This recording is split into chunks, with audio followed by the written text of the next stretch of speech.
about 20 minutes time. Greg Miller, not to be confused with his father Glenn Miller. He wants to say hello to his granddad and Uncle Michael. And now coming from the left, here comes the Merlin.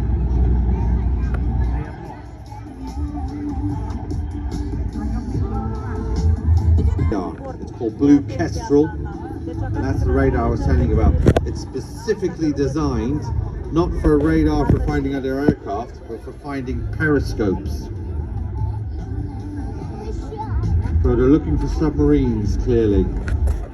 You can see the blades and the tail as well.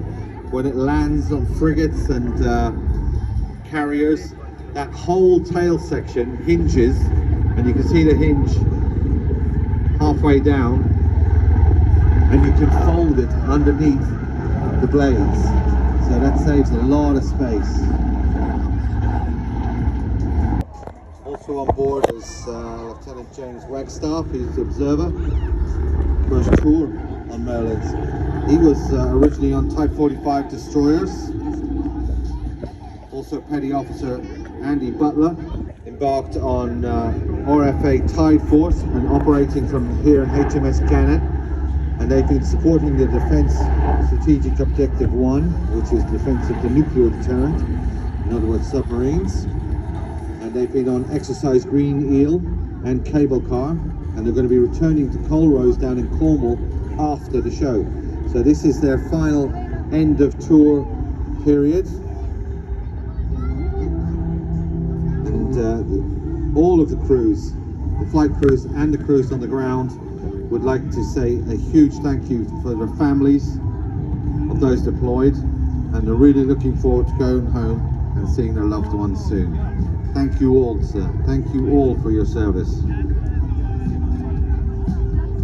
Right, now watch as the Merlin goes into...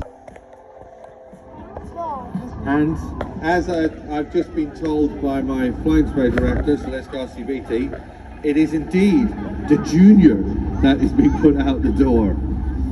So on the end of the rope, it's not a rope, I'm sure it's something highly sophisticated, is the Petty Officer Andy Butler. He is air crewman, sensor operator, and as his name suggests, as I said, when you're hunting for submarines and you're doing it on the radar, you're called a pinger. But this time they've put him outside, and there is Andy. Give him a wave. He's pinging away for you and me. Now I'm just checking, they're not going to dump him in there, and you can see the massive downdraft from that rotor disc. So Petty Officer Andy Butler, are they going to pull away from him? And then if you look in the door, that's Lieutenant James Wagstaff. His first tour on the Merlin, as I said. Came over from Type 45 destroyers.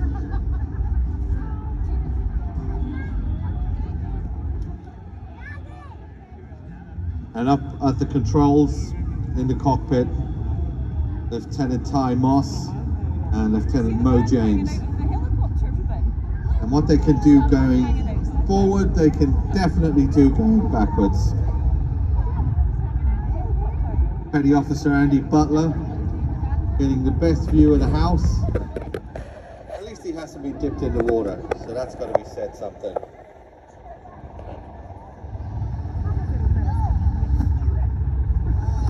Now as you can see, Andy is beginning to sway a little bit, so it'll be up to the winchman to cancel that oscillation. They're going to turn into crowd center. They're getting worryingly close to the water as they come down. Is Andy going to get dipped? I hope not. They're reeling him in as they're bringing the aircraft down to meet him. I guarantee you he's getting a lot of spray though. Look how much spray has been kicked up by the downdraft, so he might as well be in the water at that. But thankfully they're hoisting him in at the last moment. Lieutenant James Wagstaff on the winch, and he's safely back in the door. He'll pull him back in and close the door. Wonderful display.